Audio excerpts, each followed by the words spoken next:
Everybody, welcome back. These are the horror movies that we loved of 1944. I'm Tony, you're watching Yesteryear, and today let's check out the horror movies that scared us, that we loved of 1944.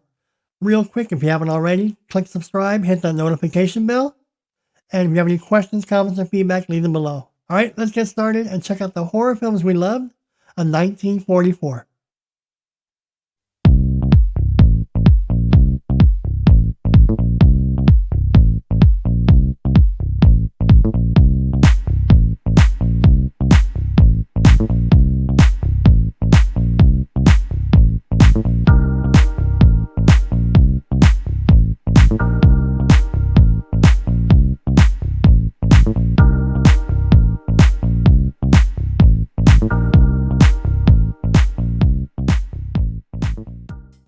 First up, we have is Cry of the Werewolf, crime, drama, and horror. A young woman raised by gypsies hides a deadly secret, which she will do anything to protect. Cry of the Werewolf will not disappoint. If you want to be scared with some jump scares, check it out. I love it. Cry of the Werewolf. Ooh. House of Frankenstein, fantasy, horror, and sci-fi.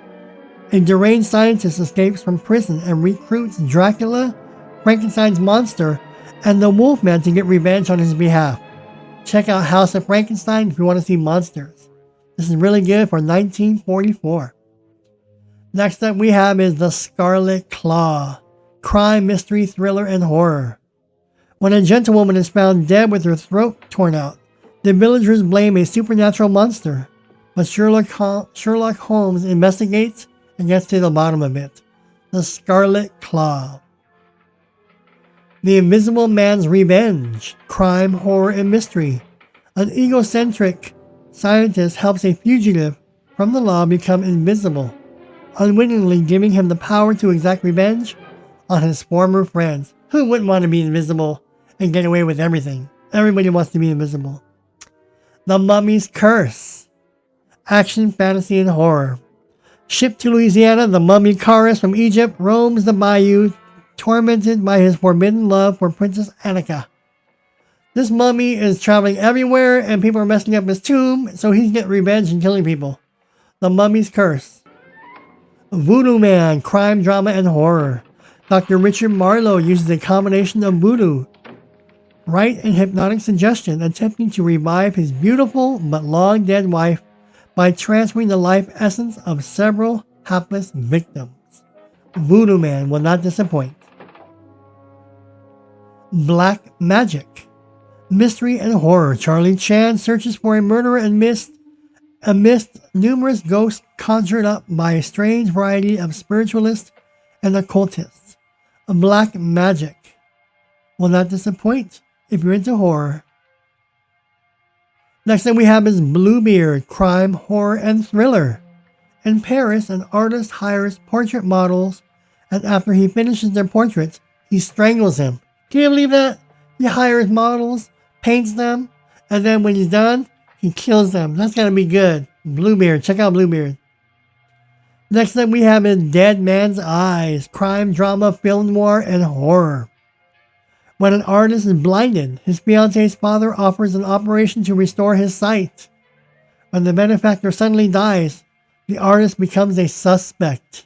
So someone's not going to be able to see, and someone's going to get revenge. Ghost Catchers. Two zanies get mixed up with a southern colonel, his beautiful daughters, a nightclub, and a haunted mansion. Ghost Catchers. This is a comedy, romance, musical, and horror film. So if you want to laugh and get scared, check out Ghost Catchers.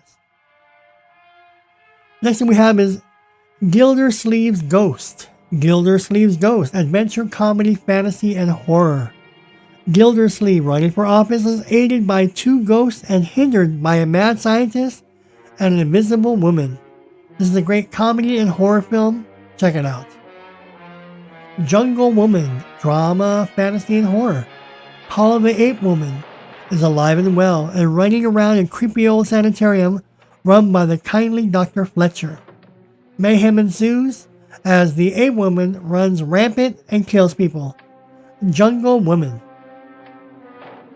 The Tower of the Seven Hunchbacks, comedy, fantasy, and horror.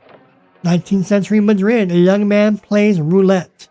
A mysterious character helps him by pointing with his walking stick the next number on which the ball will fall. Then he is cursed.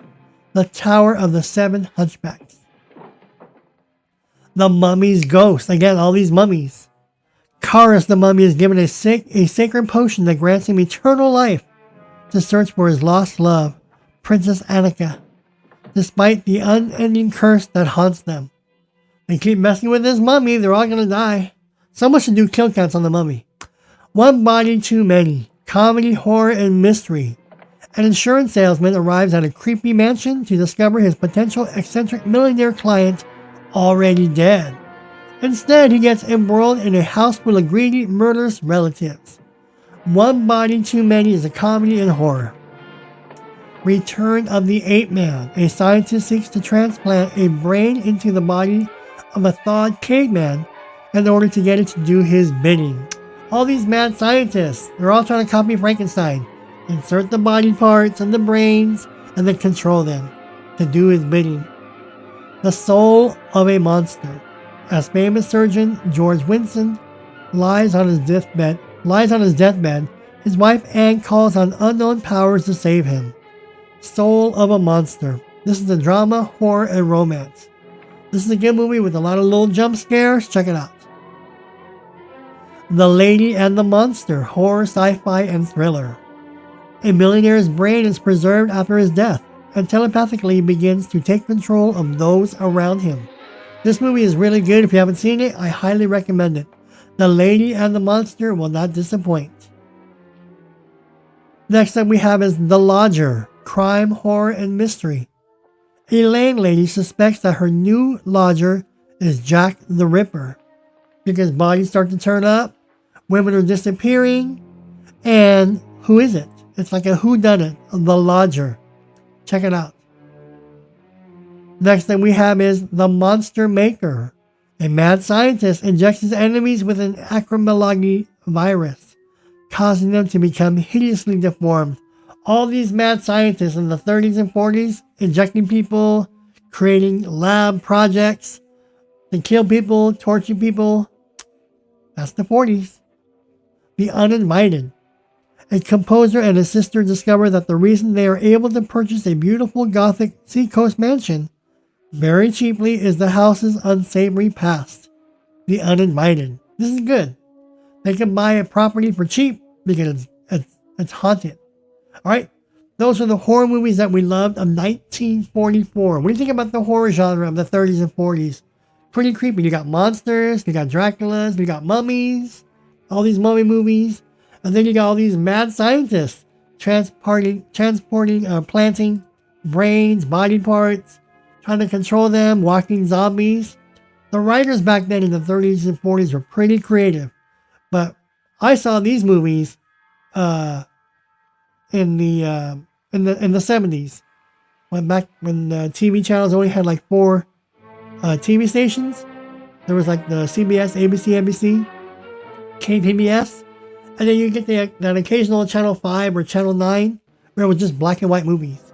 And that's where I saw all these horror movies, war movies, mystery movies, crime movies. There was always like an oddball channel in the lineup. So there were like 4 or 5 channels, no cable. But that one channel had all these horror movies or comedy movies like the Abbott and Costello movies, Dean Martin movies, the East Side Kids, West Side Kids, Bob Hope, Bing Crosby, all the black and white movies. That one channel had these movies. And so when I saw these horror movies back then, I was scared. And I saw these in the 70s. These movies came out in the 40s. So people in the 40s were scared. In the 50s, they were scared. In the 60s, they were scared. Because I got scared with these movies in the 70s. What are your thoughts on the horror movie genre of the 30s and 40s? Okay, I'm Tony. Thanks for watching Yesteryear. And today, if you have any questions, comments, or feedback, leave them below. Thanks for watching, and I'll see you all in the next video.